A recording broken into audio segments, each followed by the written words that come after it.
আগামীকাল জাতীয় সংসদ নির্বাচন। এরই মধ্যে কুষ্টিয়ার মিরপুরে একটি ভোট কেন্দ্র থেকে 2টি সিসি ক্যামেরা চুরির ঘটনা ঘটেছে। কেন্দ্রটি কুষ্টিয়া 2 আসনের মিরপুর পৌরসভার 8 নম্বর ওয়ার্ডের নওপাড়া সরকারি প্রাথমিক বিদ্যালয়ে অবস্থিত। মঙ্গলবার সকালে বিদ্যালয় কর্তৃপক্ষ চুরির বিষয়টি টের পেয়ে উপজেলা নির্বাহী কর্মকর্তা ও সহকারী রিটার্নিং কর্মকর্তাকে জানায়।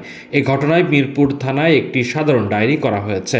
পুলিশ ও স্থানীয় সূত্র জানিয়েছে, সোমবার দিবাগত রাতের কোনো এক সময় দুর্বৃত্তরা বিদ্যালয়ে ঢুকে ক্যামেরা দুটি চুরি করে নিয়ে যায়। মিরপুরের ইওনো ও সহকারী রিটার্নিং কর্মকর্তা নাজমুল ইসলাম জানান, খবর পেয়ে ব্যবস্থা নেওয়া হয়েছে।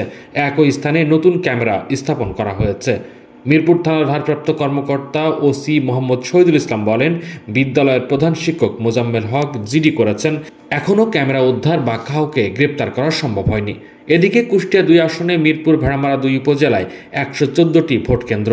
ত্রয়োদশ জাতীয় সংসদ নির্বাচনে এ আসনে 5 জন প্রার্থী প্রতিদ্বন্দ্বিতা করছেন।